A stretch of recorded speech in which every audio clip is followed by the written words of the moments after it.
Hi friends, Vijay Ramesh വ്ളോഗിലേക്ക് നിങ്ങൾക്ക് ഏവർക്കും സ്വാഗതം. എല്ലാവരും സുഖമായിട്ടിരിക്കുന്നു വിശ്വസിക്കുന്നുണ്ട്. ഇന്ന് നമ്മുടെ ബിഗ് ബോസിൻ്റെ 72ാം ദിവസത്തെ എപ്പിസോഡാണ് കേട്ടോ. ഒരു അടിപൊളി എപ്പിസോഡായിരുന്നു, പറയാതിരിക്കാൻ പറ്റില്ല. കാരണം എന്താണെന്നറിയാലോ, ക്യാപ്ഷൻ കണ്ടതുപോലെ നമ്മുടെ ലാലേട്ടൻ്റെ പിറന്നാളാണ്. ഹാപ്പി ബർത്ത്ഡേ ലാലേട്ട. അടിപൊളി, എൻ്റെ പൊന്നോ, എനിക്ക് വയ്യ. അത്രയ്ക്കും അമേസിങ് ആയിട്ടുള്ള ഒരു എപ്പിസോഡ് തന്നെയായിരുന്നു. കാണാത്തവർക്ക് ഒരു വൻ നഷ്ടമാണ്. ഹോട്ട്സ്റ്റാറിൽ കാണുക, ഏഷ്യനെറ്റിൽ കാണുക, അതല്ലെങ്കിൽ വിജയ് രമേഷ് വ്ളോഗിലെ റിവ്യൂ കാണുക. അപ്പോൾ നമുക്ക് എന്തായാലും നമുക്ക് വീഡിയോയിലേക്ക് പോകാം. സ്കിപ്പ് ചെയ്ത് കാണാൻ ഞാൻ സ്റ്റെപ്പ് ബൈ സ്റ്റെപ്പ് ആയിട്ടാണ് പറഞ്ഞു തരുന്നത്. ഓക്കെ, നമുക്ക് വീഡിയോയിലേക്ക് പോകാം. അപ്പോൾ ലാലേട്ടനെ കാണിക്കുന്നുണ്ട്. ലാലേട്ടൻ പറയുന്നുണ്ട്, ഒരു വിധി എന്ന പോലെ 17 വയസ്സിൽ അഭിനയ ജീവിതത്തിലേക്ക് ഞാൻ കടന്നു വന്നു. ഞാൻ നടനായി മാറി. കട്ട് എന്ന് പറഞ്ഞു കഴിയുമ്പോൾ പച്ചയായ മനുഷ്യനായി മാറുന്നു. ജീവിതത്തിൽ ഉയർച്ചയും താഴ്ചയും ഉണ്ടായി. വിശ്വസിക്കാനാവാത്ത വിധം സ്വപ്നതുല്യമായ ജീവിതം കിട്ടി. 47 വർഷങ്ങൾ, പലതരം വേഷങ്ങൾ, പലതരം അവാർഡുകൾ. ഇപ്പോഴും വേഷങ്ങളിൽ നിന്നും വേഷങ്ങളിലേക്ക് യാത്ര തുടരുന്നു. അപ്പോഴത്തേക്കും ബിഗ് ബോസ് അനൗൺസ് ചെയ്തു, ശ്രീ മോഹൻലാൽ, 47 വർഷങ്ങൾ താങ്കൾ അഭിനയ ജീവിതത്തിലേക്ക് കടന്നു വന്നിട്ട് നമ്മൾ ഒരുമിച്ചിട്ട് 6 വർഷം, 6 സീസൺ അല്ലേ, നമ്മൾ ഒരുമിച്ച് ആ അസുലഭ നിമിഷം ഞാൻ ഓർത്തു പോകുന്നു. നന്ദി മാത്രമേ ഉള്ളൂ. അങ്ങനെ പറഞ്ഞതിന് ശേഷം കളികൾ ഇനി വേറെ ലെവലെന്ന് കാണിച്ചിട്ട് 6th സീസൺ, അതായത് 1ാം സീസൺ മുതൽ ഈ 6 സീസൺ വരെയുള്ള ഹൈലൈറ്റഡ് ആയിട്ടുള്ള കാര്യങ്ങളൊക്കെ കാണിക്കുന്നുണ്ട് കേട്ടോ. നമ്മുടെ രജിത് കുമാറിൻ്റെ കൗണ്ടർ കാണിക്കുന്നുണ്ട്, സാബു മോൻ്റെത് കാണിക്കുന്നുണ്ട്, അതുപോലെ തന്നെ ലാലേട്ടൻ ചിത്രം സ്റ്റൈലിൽ ഫോട്ടോസ് എടുക്കുന്നത് കാണിക്കുന്നുണ്ട്, കമലഹാസൻ സാർ വന്നത് കാണിക്കുന്നുണ്ട്. അതുപോലെ തന്നെ എന്താ പറയുക, നമ്മുടെ അഖിൽ മാരാരുമായിട്ട് കഴിഞ്ഞ സീസണിൽ ലാലേട്ടനകത്ത് വന്നില്ല, വീടിനകത്ത് അത് കാണിക്കുന്നു, റോബിൻ്റെത് കാണിക്കുന്നുണ്ട്, ദിൽഷയുടെ ഡയലോഗ് കാണിക്കുന്നുണ്ട്. അങ്ങനെ എന്താ പറയുക, വ്യത്യസ്തമായ രീതിയിലുള്ള ഈ 6 സീസണിൻ്റെയും കാര്യങ്ങൾ കാണിച്ച് ബിഗ് ബോസ് 7 72ാമത്തെ എപ്പിസോഡ് സ്റ്റാർട്ട് ചെയ്യുകയാണ്. അപ്പോൾ രഞ്ജിനി ഹരിദാസ് ആങ്കറിംഗ് ഉണ്ടായിരുന്നു. അപ്പോൾ ലാലേട്ടൻ, രഞ്ജിനി എന്താ ഇവിടെ പെട്ടെന്ന്, എൻ്റെ സീസണിലെ 2 പേർ ഇവിടെ വന്നല്ലോ, എന്നെ വിളിച്ചില്ല, നമ്മുടെ സാബു ഷേദേ വന്നല്ലോ. അപ്പോൾ ഞാൻ വിചാരിച്ചു ലാലേട്ടൻ്റെ ബർത്ത്ഡേക്ക് വരാമെന്ന്. ഹാപ്പി ബർത്ത്ഡേ ലാലേട്ട എന്ന് പറഞ്ഞിട്ട് ലാലേട്ടന് വിഷ് ചെയ്യുന്നുണ്ട്. എനിക്ക് ഇതൊരു ലേണിംഗ് പ്രോസസ്സാണെന്ന് ലാലേട്ടൻ പറയുന്നുണ്ട്. അതായത് 2 പേരും അവതാരകരാണല്ലോ. അപ്പോൾ നമ്മുടെ രഞ്ജിനി പറയുന്നുണ്ട്, പത്മശ്രീ അവാർഡ് കിട്ടുന്നുണ്ട്, പത്മഭൂഷൺ ലെഫ്റ്റനൻ്റ് കേണൽ അവാർഡ് കിട്ടി. ഫൈനലി അവതാരകനുമായി BB 1 മുതൽ 6 സീസൺ വരെ എത്തി നിൽക്കുകയാണ്. എന്ത് തോന്നുന്നു എന്ന രീതിയിൽ ലാലേട്ടനോട് ചോദിക്കുന്നുണ്ട്. ഹാപ്പി ബർത്ത്ഡേ ലാലേട്ടൻ എന്ന് പറയുന്നുണ്ട്. ഞാൻ വന്നതുകൊണ്ടും ലാലേട്ടൻ്റെ ബർത്ത്ഡേ ആയതുകൊണ്ടും നമുക്കൊന്ന് മാറ്റി പിടിച്ചല്ലോ എന്ന് പറഞ്ഞിട്ട് വിജയ് യേശുദാസ് സ്റ്റേജിൽ വരുന്നുണ്ട്. ഒരു ട്രിബ്യൂട്ട് സോങ് ആണ് കേട്ടോ. അങ്ങനെ നമ്മുടെ വിജയ് യേശുദാസ് വന്നിട്ട് ലാലേട്ടനെ ഹാപ്പി ബർത്ത്ഡേ ലാലേട്ടൻ എന്ന് വിഷ് ചെയ്യുന്നുണ്ട്. ലാലേട്ടൻ 2 കൈ കൊണ്ട്, തൊഴിൽ കൈയോടുകൂടെ ആ വിഷ് സ്വീകരിക്കുന്നുണ്ട്. എന്താ പറയേണ്ട, ഭയങ്കര കണ്ടപ്പോൾ തന്നെ സത്യം പറഞ്ഞാൽ ഇങ്ങനെ കണ്ടുകൊണ്ടിരിക്കാൻ തോന്നിപ്പോയി കേട്ടോ. അങ്ങനെ നമ്മുടെ വിജയ് യേശുദാസ് പാടുന്നുണ്ട്. 3 പാട്ടാണ് പാടിയത് കേട്ടോ. അലീന കരളേ നിൻ കൈ പിടിച്ചാൽ, അങ്ങനെ അലീനയിലാണ് തുടക്കം വന്നിരിക്കുന്നത്. രണ്ടാമത്തത് പഴം തമിഴ് പാട്ടിഴയും ശ്രുതിയിൽ പഴയൊരു തമ്പുരു തേങ്ങി. 3ാമത്തെ പാട്ട് എന്നറിയാവോ, ഏതേതോ കഥയിൽ ലല പ്രമദവനം വീണ്ടും. ഞാൻ എന്തിനാണ് ഈ പാട്ട് പാടിയിട്ട് ഞാൻ റിവ്യൂ പറയുന്നതെന്ന് വെച്ചാൽ, കുറച്ച് പേര് കാണാതെ ഈ റിവ്യൂ കേൾക്കുന്ന ആൾക്കാരുണ്ട്. അവർക്ക് വേണ്ടി മനസ്സിലാക്കാൻ വേണ്ടിയിട്ടാണ് ഗേസ് ഞാനിങ്ങനെ പാട്ട് പാടുന്നത്. പൊങ്കാലിടരുതേ. അപ്പോൾ എന്തായാലും ഈ സംഭവത്തിന് ശേഷം വിജയ് യേശുദാസ് നമ്മുടെ ലാലേട്ടനുമായിട്ട് സംസാരിക്കുന്നുണ്ട്. അച്ഛൻ്റെ ബർത്ത്ഡേ വിഷസൊക്കെ പറഞ്ഞിട്ടുണ്ടെന്ന് പറഞ്ഞു. അപ്പോഴത്തേക്ക് ലാലേട്ടൻ പറഞ്ഞു, പാട്ട് കേട്ടപ്പോൾ ഞാൻ എന്താ പറയേണ്ടത്, അദ്ദേഹത്തിൻ്റെ, അതായത് വിജയ് യേശുദാസിൻ്റെ അച്ഛനെ ഞാൻ ഓർമ്മിച്ചു പോയി. ഈ അടുത്ത കാലത്ത് ഞാൻ പോയി കണ്ടിരുന്ന ഒരുപാട് കാര്യങ്ങൾ ഞങ്ങൾ സംസാരിച്ചു. പല മെമ്മറീസ് ഇത് കേട്ടപ്പോൾ, ഈ പാട്ട് കേട്ടപ്പോൾ കടന്നു. അതിനുശേഷം നമ്മുടെ BB സീസൺ 6 നമ്മുടെ ചാനൽ ഹെഡായ ഏഷ്യനെറ്റിൻ്റെ channel head Kishankumar, Krishnankutty sir അവരൊക്കെ സ്റ്റേജിൽ വന്ന് പൊന്നാട അണിയിക്കുകയും അതുപോലെ തന്നെ നമ്മുടെ കിഷൻജി എന്താ പറയേണ്ട ഹാരം അണിയിക്കുകയൊക്കെ ചെയ്തു. അടിപൊളിയായിട്ട് ആ രംഗങ്ങൾ കടന്നു. അതിനുശേഷം നമ്മുടെ കിഷൻജി പറഞ്ഞിട്ടുണ്ടായിരുന്നു, ലാലേട്ടൻ കുടുംബത്തിലെ അംഗത്തെ പോലെയാണ്, അമേസിംഗ് ആയിട്ടൊരു ജീനിയസാണ് ലാലേട്ടൻ. ബർത്ത്ഡേ വിഷസൊക്കെ അവർ ചെയ്തിട്ടുണ്ടായിരുന്നു. അപ്പോൾ നമ്മുടെ എന്താ പറയേണ്ട രഞ്ജിനി ഹരിദാസ് ചോദിച്ചു, ബിഗ് ബോസ് ആങ്കറിങ് ഏറ്റെടുക്കാൻ ഉണ്ടായ ചേതോ വികാരം അല്ലെങ്കിൽ എന്താണ് ഇൻസ്പിറേഷൻ എന്ന രീതിയിൽ. അപ്പോഴത്തേക്ക് പറഞ്ഞു, ഒന്നുമല്ല, ഈ ഷോ ഡിഫറെൻ്റ് ആണ്, ഒരു മൈൻഡ് ഗെയിമാണ്, പിന്നെന്താ പറയുക, എന്തോ എനിക്കിഷ്ടമാണ് ഈ ഷോ എന്ന രീതിയിൽ ലാലേട്ടൻ സംസാരിച്ചു. ഓഡിയൻസൊക്കെ ചിരിച്ചിട്ടുണ്ടായിരുന്നു. അപ്പോഴത്തേക്ക് രഞ്ജിനി ഹരിദാസ് പറഞ്ഞു, ലാലേട്ട സർപ്രൈസുകൾ തീർന്നിട്ടില്ല, ഇനിയും ഉണ്ടെന്ന രീതിയിൽ നമ്മുടെ ഓഡിയൻസ്, അതായത് സാധാരണക്കാരായിട്ടുള്ള TVയിൽ നിന്നും അതുപോലെ തന്നെ തൃശ്ശൂർ, എറണാകുളം, ഇങ്ങനെ ഹെൽത്ത് ക്ലബ് ട്രിവാൻഡ്രത്തിലുള്ള, അതുപോലെ ഓട്ടോക്കാർ, തൊഴിലാളികൾ, മീൻകാർ, ആൾക്കാരുടെ മോഹൻലാൽ അസോസിയേഷൻ, അങ്ങനെ കേരളക്കരയിൽ അങ്ങും ഇങ്ങുമുള്ളവരുടെ ഒരു വിഷസൊക്കെ അറിയിച്ചിട്ടുണ്ടായിരുന്നു. അടിപൊളിയായിരുന്നു കേട്ടോ ആ വിഷസൊക്കെ അറിയിച്ചിരിക്കുന്നത്. ഇത് നമ്മുടെ ഓൾ കേരള എന്താ പറയേണ്ട ഹെൽത്ത് ക്ലബ് ട്രിവാൻഡ്രത്തിൻ്റെ മെമ്പേഴ്സാണ്. അപ്പോൾ എന്തായാലും അവരും വിഷ് ചെയ്തിട്ടുണ്ടായിരുന്നു. അതിനുശേഷം ഒരു കേക്ക് കട്ടിങ് സെറിമണി ആയിരുന്നു. കേക്കാണെങ്കിൽ ഒരു സൂപ്പർ കേക്കായിരുന്നു കേട്ടോ. ലാലേട്ടൻ എന്താ പറഞ്ഞാൽ ഈ സിനിമയിലുള്ള റീൽസൊക്കെ ഉണ്ടല്ലോ, അതൊക്കെ വെച്ചിട്ടുള്ള ഒരു കേക്കായിരുന്നു. വളരെ മനോഹരമായൊരു കേക്കായിരുന്നു കേട്ടോ. നല്ല സൂപ്പർ കേക്കായിരുന്നു. അങ്ങനെ കേക്ക് കട്ടിങ് സെറിമണിയൊക്കെ എന്താ പറയണ്ട കമ്പിത്തിരി പൂത്തിരിയൊക്കെ അവിടെ സ്റ്റേജിൽ കത്തിയിട്ടുണ്ടായിരുന്നു. അതിനുശേഷം നമ്മുടെ കിഷൻജി തന്നെ ലാലേട്ടൻ്റെ വായിക്കകത്ത് ബർത്ത്ഡേയുടെ കേക്ക് ഇങ്ങനെ വെച്ച് കൊടുത്തിട്ടുണ്ടായിരുന്നു. ബർത്ത്ഡേ കേക്ക് അങ്ങോട്ടും ഇങ്ങോട്ടും ഷെയർ ചെയ്ത് കഴിച്ചു. അപ്പോൾ നമ്മുടെ രഞ്ജിനി ഹരിദാസ് ലാലേട്ടൻ എല്ലാവരുടെയും സൂപ്പർ സ്റ്റാറാണ്, അപ്പോൾ ഇതൊരു എഡിബിൾ സ്റ്റാറാണ്, ഒന്ന് കഴിക്കുമെന്ന രീതിയിൽ വായിൽ വെച്ച് കൊടുക്കുന്നുണ്ട്. ലാലേട്ടൻ അത് കഴിക്കുന്നുണ്ട്. ചുമ്മാ ഒരു ഫണ്ണായിട്ട് കേട്ടോ. എന്നിട്ട് നല്ല ഇങ്ങനെ എന്താ പറയുക രഞ്ജിനി ഹരിദാസിനെ പിടിച്ച് ഹഗ് ചെയ്യുന്നുണ്ടായിരുന്നു. ഇത് ഞാൻ ഓരോ നമ്മുടെ ടി വിയിൽ കാണിച്ച രംഗങ്ങൾ ഞാൻ സ്റ്റെപ്പ് ബൈ സ്റ്റെപ്പായിട്ട് പറഞ്ഞു തരുന്നതാണ്. നിങ്ങൾക്കിത് എത്രമാത്രം ഇഷ്ടപ്പെടുമെന്ന് എനിക്കറിയില്ല ഫ്രണ്ട്സ്. എന്തായാലും ആദ്യമായിട്ടാണ് നിങ്ങൾ ഈ ചാനൽ കാണുന്നതെങ്കിൽ പ്ലീസ് ഒന്ന് സബ്സ്ക്രൈബ് ചെയ്യാനും നിങ്ങളുടെ അഭിപ്രായങ്ങൾ കമൻറ്റ് ബോക്സിൽ രേഖപ്പെടുത്താനും മറക്കല്ലേ കൂട്ടുകാർ. അപ്പോഴത്തേക്കും ബിഗ് ബോസ് അനൗൺസ് ചെയ്യുന്നുണ്ട്. ശ്രീ മോഹൻലാൽ BBC6 കുടുംബാംഗങ്ങൾ താങ്കൾക്കായി കലാവിരുന്നൊരുക്കി വെയിറ്റ് ചെയ്യുന്നുണ്ട്, നമുക്ക് അങ്ങോട്ട് പോയാലോ എന്ന് പറഞ്ഞിട്ട് നേരെ ഹൗസിനകത്ത് കാണിക്കുകയാണ്. അപ്പോഴെല്ലാവരും ഹാപ്പി ബർത്ത്ഡേ ലാലേട്ട എന്ന് പറഞ്ഞിട്ട് വിഷ് ചെയ്യുന്നുണ്ട്. ലാലേട്ടൻ എല്ലാവർക്കും തിരിച്ച് താങ്ക്സ് ഒക്കെ പറയുന്നുണ്ട്. അതിനുശേഷം ഡാൻസ് പെർഫോമൻസ് ആണ്. അപ്പോൾ നേരത്തെ നമ്മുടെ വിജയ് യേശുദാസിൻ്റെ ട്രിബ്യൂട്ട് സോങ് ആണെങ്കിൽ ഇവിടെ ട്രിബ്യൂട്ട് ഡാൻസ് ആണ്. നമ്മുടെ കുടുംബാംഗങ്ങൾ എല്ലാവരും കളിക്കുന്നുണ്ടെന്ന് ലാലേട്ടൻ ചോദിച്ചിട്ടുണ്ടായിരുന്നു. അങ്ങനെ അർജുന ശ്രീധുവാണ് 2 പാട്ടാണ് അവർ കളിച്ചിരിക്കുന്നത്. ഒന്ന് രാവണപ്രഭുവിലെ അറിയാതെ അറിയാതെ ആ പാട്ട്, പിന്നെ അതുപോലെ തന്നെ നാടോടി പൂത്തിങ്കൾ മുടിയിൽ ചൂടി ആ പാട്ടായിരുന്നു കേട്ടോ. അതിനുശേഷം നമ്മുടെ ചെമ്പകവല്ലികളിൽ തുളുമ്പിയ ആ പാട്ട് അൻസിബയും ജിൻഡുവാണ് ആ പാട്ടിൽ ഡാൻസ് കളിച്ചു കേട്ടോ.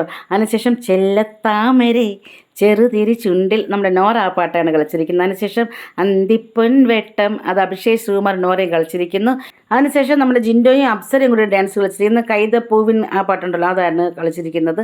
ആ പാട്ട് നമ്മുടെ ജിൻഡോയ്ക്ക് ഇഷ്ടപ്പെട്ടിട്ടില്ലായിരുന്നു. പക്ഷേ എന്തായാലും അപ്സര പറഞ്ഞു ജിൻഡോ ചേട്ടാ ഞാൻ കൂടെ കളിക്കാമെന്ന് പറഞ്ഞിട്ടാണ് ജിൻഡോ ഈ പാട്ട് കളിച്ചിരിക്കുന്നത്. കുറച്ച് ജിൻഡോയെ ഡാൻസ് പെർഫോമൻസ് ഒന്ന് ഒതുക്കിയോ എന്ന് എനിക്ക് ഡൗട്ടുണ്ട് കേട്ടോ. നന്ദനയും അഭിഷേക് ശ്രീകുമാറും കസ്തൂരി എൻ്റെ കസ്തൂരി ആ പാട്ടാണ് കളിച്ചിരിക്കുന്നത്. പിന്നെ അപ്സരയും അർജുനും കൂടി ജുംബ ജുംബ ജുംബ ജുംബ എനിക്ക് ഭയങ്കര ഇഷ്ടമുള്ള പാട്ടാണ്. അടിപൊളിയായിട്ട് അവർ കളിച്ചിട്ടുണ്ടായിരുന്നു. അതിനുശേഷം ജാസ്മിനും സിജോയും കേട്ടോ. എനിക്ക് ഈ ഡാൻസ് പെർഫോമൻസ് ചെയ്തതിൽ ജാസ്മിൻ്റെയും സിജോയും അതുപോലെ തന്നെ അർജുൻ ശ്രീജു ഇവർ 4 പേരാണ് ഡാൻസ് ചെയ്തത് എനിക്ക് ഇഷ്ടപ്പെട്ടത് കേട്ടോ. എന്തായാലും നമ്മുടെ സിജോയും അതുപോലെ തന്നെ ജാസ്മിനും കൂടി ഊട്ടിപ്പട്ടണം ആ പാട്ടാണ് കളിച്ചിരിക്കുന്നത് കേട്ടോ. അടിപൊളിയായിട്ട് നന്നായിട്ട് കളിച്ചിട്ടുണ്ടായിരുന്നു. നല്ലൊരു വിഷ്വലായിരുന്നു എനിക്ക് കാണുന്നത്. സത്യം പറഞ്ഞാൽ എനിക്ക് ഭയങ്കരമായിട്ട് ഇഷ്ടപ്പെട്ടവർ. അതിനുശേഷം നമ്മുടെ സായിയും അതുപോലെ തന്നെ അഭിഷേക് ശ്രീകുമാർ സിജോ ഋഷി ഇവരൊക്കെ ചേർന്നിട്ട് ഒരു പാട്ട് രാവിൽ പൂ തേൻ ഈ പാട്ടുണ്ടല്ലോ ഒരു ഫാസ്റ്റ് സോങ് പോലെ. പക്ഷേ ഈ സമയം ഉണ്ടല്ലോ ജിൻഡോയെ ഉൾപ്പെടുത്തിയില്ല. ജിൻഡോയ്ക്ക് എനിക്ക് ഭയങ്കര വിഷമമായത് കണ്ടപ്പോട്ടെ. ജിൻഡോ ഇങ്ങനെ മാറുന്ന കളിക്കായിരുന്നു. ജിൻഡോയെ കൂടി ഉൾപ്പെടുത്തിയിരുന്നെങ്കിൽ അടിപൊളിയായിരിക്കുമായിരുന്നു. ജിൻഡോയ്ക്ക് സ്ക്രീൻ സ്പേസ് കൊടുക്കണ്ടെന്ന് കരുതിയിട്ടാണോ എന്ന് അറിയത്തില്ല. എന്തായാലും ലേഡീസ് എല്ലാവരും കൂടി കല്യാണ കച്ചേരി പാടാൻ പോയ ആ പാട്ടായിരുന്നു. അതിനുശേഷം ഋഷി ചന്ദനമണി സന്ധ്യകളുടെ നടയിൽ നടനം തുടരുക ആ പാട്ടായിരുന്നു കേട്ടോ. നല്ല ഋഷിയുടെ സ്റ്റൈൽ തന്നെ കളിച്ചിട്ടുണ്ടായിരുന്നു. അങ്ങനെ എല്ലാവരും വന്ന് ജോയിൻ ചെയ്ത് ഗ്രൂപ്പ് സോങ് കളിച്ചു.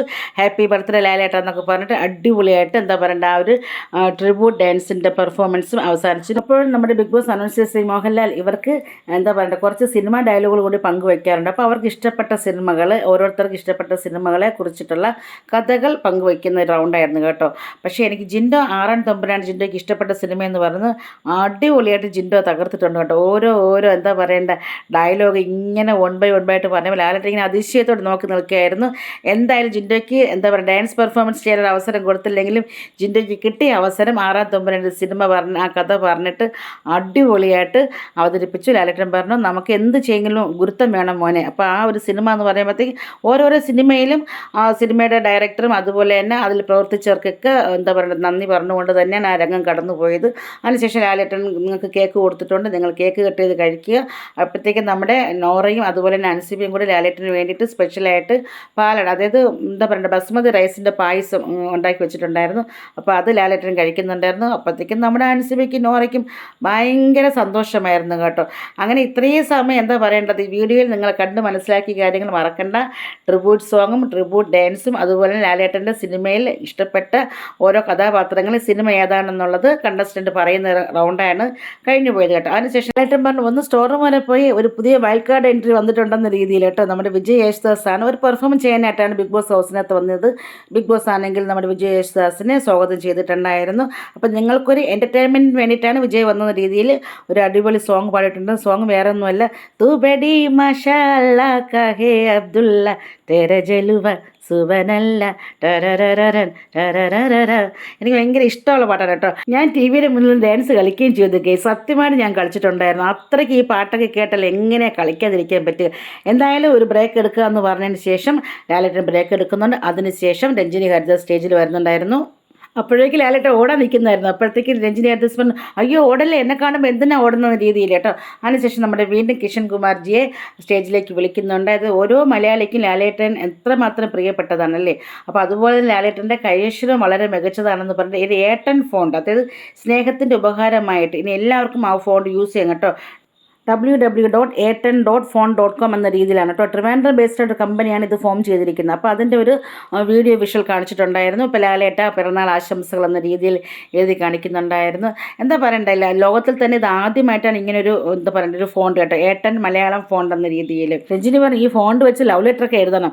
ലാലേട്ടൻ പറഞ്ഞു എന്നിട്ട് അത് എനിക്ക് തന്നെ തരണം കേട്ടോ. എന്നിട്ട് ചുമ്മാ ഒരു ഫണ്ണ് പറഞ്ഞിട്ടുണ്ടായിരുന്നു കേട്ടോ. അങ്ങനെ എന്തായാലും ലോകത്തിൽ ആദ്യമായിട്ടാണ് ഇങ്ങനൊരു സംഭവം ഉണ്ടാകുന്നത്, ഏട്ടൻ മലയാളം ഫോണ്ട് എന്ന രീതിയിൽ. അപ്പോൾ ലാലേട്ടനെ ഇഷ്ടപ്പെടുന്നവർക്ക് ഇനി ഈ ഫോണ്ട് ഉപയോഗിച്ച് നമുക്ക് എന്താ പറയേണ്ട മെസ്സേജൊക്കെ ടൈപ്പ് ചെയ്യും. ഇനി അങ്ങോട്ട് തകർക്കുക. ഓക്കെ. അതിനുശേഷം ഏഷ്യനെറ്റ് മലയാളം മൂവീസുകാരുടെയും അതുപോലെ തന്നെ മാതൃഭൂമി ക്ലബ് എഫ് ഉണ്ടല്ലോ, അവരും കൂടി ചേർന്നിട്ട് ലാലേട്ടന് ഒരു പിറന്നാൾ സമ്മാനമായിട്ട് ഒരു കഥ, അതായത് ഒരു കഥയുടെ ഒരു ത്രെഡ് കൊടുത്തിട്ടുണ്ടായിരുന്നു. മാതൃഭൂമിയിലൊക്കെ പരസ്യം കൊടുത്തിട്ടുണ്ടായിരുന്നു. അപ്പോൾ അതിങ്ങനെ കുറേ പേര് 1000-ലപ്പുറമുള്ള ആൾക്കാർ ആ കഥയ്ക്ക് ഒരു പൂർണ്ണ രൂപം എടുത്തിട്ടുണ്ടായിരുന്നു. അതിൽ നിന്ന് 3 പേരെ സെലക്ട് ചെയ്തിട്ട് ഒരു കഥയായിട്ട് വരികയാണ്. നമുക്ക് റേഡിയോയിലൂടെ കേൾക്കാം. പണ്ട് നമ്മൾ സിനിമ കഥകളൊക്കെ നമ്മൾ എന്താ പറയുക, ഒരു തിരനോട്ടം പോലെ ടി വിയിലൂടെ കാണാതെ നമുക്ക് റേഡിയോയിലൂടെ കേൾക്കാൻ പറ്റുന്നുണ്ട്. ഞങ്ങളുടെ കുട്ടിക്കാലത്ത് ആ ഒരു അനുഭവമാണ് ഇപ്പോൾ മനസ്സിലാക്കാൻ പറ്റുന്നത് കേട്ടോ. അപ്പോൾ നമുക്കിനി സിനിമാ കഥ റേഡിയോയിലൂടെ ഒന്ന് കേൾക്കാം. ക്ലബ് എഫ്എമ്മിൽ അത് എന്താണെന്ന് വെച്ചാൽ ഇതിന് ഡയറക്ടറായിട്ട് പ്രിയൻ എക്സ്പ്ലെയിൻ ചെയ്തിട്ടുണ്ടായിരുന്നു. 21 സീനുള്ള ഒരു സിനിമ കഥയാണ്. അതിൻ്റെ ഒരു അനിമേഷൻ വിഷ്വൽ ടി വിയിൽ നമ്മുടെ പ്ലാസ്മ ടി വിയിൽ കാണിക്കുന്നുണ്ടായിരുന്നു. എന്താണെന്ന് വെച്ചാൽ ഒരു എന്താ പറയുക, ഒരു പിക്നിക്കിന് ഡ്രൈവർ കുറച്ച് പിള്ളേരെ കൊണ്ട് പോകുന്നുണ്ട്. ആ ഡ്രൈവറായിട്ട് മോഹൻലാലിൻ്റെ ക്യാരക്ടറാണ് വരുന്നത്. അങ്ങനെ മൂന്നാറിലേക്ക് പോകുന്ന സമയത്ത് നോ പാർക്കിംഗ് സ്ഥലത്ത് കൊണ്ട് പാർക്ക് ചെയ്യുന്നു. പോലീസ് ഒന്ന് പെറ്റി അടിച്ചു കൊടുക്കുന്നു 2000 രൂപ. അപ്പോൾ ഈ 2000 രൂപ എടുക്കാനായിട്ട് ഇദ്ദേഹം ഇവിടെ പോകുന്നു, ATMിൽ പോകുന്നു. അപ്പോഴത്തെ കുറേ കാരന് കാല് പിടിക്കുന്നുണ്ട്, അയ്യോ എൻ്റെ കയ്യിൽ പൈസയൊന്നുമില്ല എന്നൊക്കെ പറഞ്ഞപ്പോൾ ATM ചൂണ്ടിക്കാണിക്കുന്നു, അവിടെ പോയി എടുക്കാനായിട്ട്. അങ്ങനെ ATMിൽ എടുക്കാൻ പോയിട്ട് ബാലൻസ് നോക്കിയ സമയത്ത് 50 കോടി കാണിക്കുകയാണ്. അപ്പോൾ ഇദ്ദേഹത്തിൻ്റെ അക്കൗണ്ടിലേക്ക് 50 കോടി വന്ന രീതിയിൽ ഭയങ്കര എക്സൈറ്റഡിൽ നല്ല ഹാപ്പി ആയിട്ട് തിരിച്ചു വരുന്നു. എന്നിട്ട് ഉറങ്ങാൻ കിടക്കുന്നു കേട്ടോ. ആ ഉറങ്ങാൻ കിടക്കുന്ന സമയത്ത് ഒരു സ്വസ്ഥതയില്ല. 50 കോടിയാണല്ലോ അക്കൗണ്ടിലുള്ളത്. ഈ സമയത്തൊരു കോൾ വരുന്നുണ്ട്. അത് നിങ്ങൾക്ക് തന്നിരിക്കുന്ന ഗിഫ്റ്റാണ്. അപ്പോൾ എൻ്റെ പേരെന്ന് പറയുന്നത് ഏഡൻ എന്നാണ് കാണിക്കുന്നത് കേട്ടോ. അപ്പം ഒരു ഇങ്ങനെ ഒരു എന്താ പറയുക, ഒരു ബ്ലാക്ക് മാനെ പോലെ ഒരാളെ കാണിക്കുന്നുണ്ട്. അങ്ങനത്തെ ഏഡൻ എന്ന സ്ക്രീനിൽ എഴുതി കാണിക്കുന്നുണ്ട്. എന്നിട്ട് കാണിക്കുന്നുണ്ട് കമ്മിങ് സൂൺ. അപ്പോൾ എന്തായാലും ക്ലബ് എഫ്എമ്മിലേക്ക് ഈ കഥ വരും. നമുക്കെല്ലാം ഇതെന്താണെന്നുള്ളത് കേൾക്കാം. ഇപ്പോൾ ഈ 3 പേരാണ് കേട്ടോ ഫൈനലായിട്ട് കഥ കൊടുത്തിരിക്കുന്നത്. അപ്പോൾ അവരെയും സ്റ്റേജിൽ ഇങ്ങനെ വിളിച്ച് ആദരിക്കുന്നുണ്ടായിരുന്നു.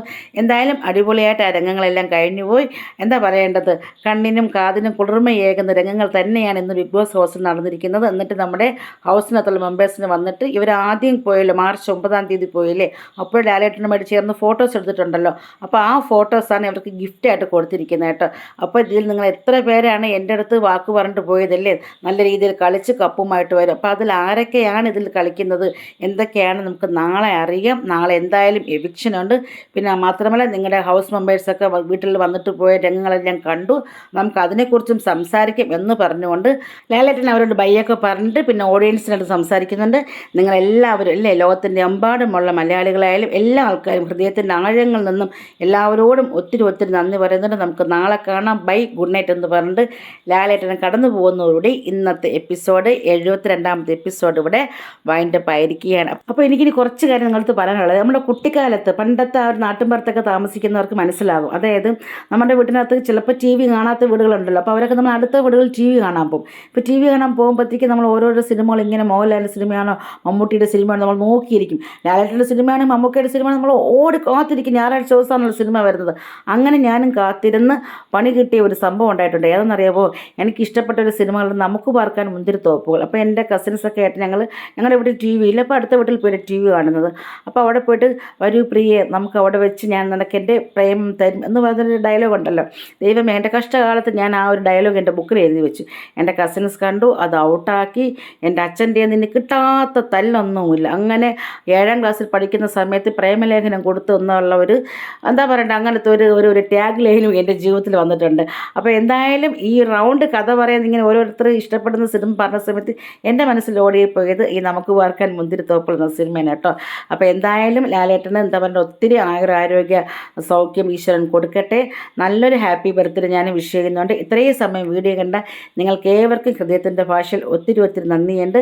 നാളത്തെ റിവ്യൂ ഞാൻ വരാം. അപ്പോൾ ചിലപ്പോൾ നാളെ എവിക്ഷൻ ആണെന്നൊക്കെ പറയുന്ന റസ്മിൻ ഔട്ടായെന്നൊക്കെ പറയുന്നുണ്ട്. എത്രമാത്രം അത് ശരിയാണെന്ന് അറിയത്തില്ല. എന്തായാലും നാളത്തെ റിവ്യൂ ഞാൻ വരാം. അതുവരെ നിങ്ങളൊന്ന് ഇവിടെ പറയുന്നു. വിജയ രമേശ്. Bye by.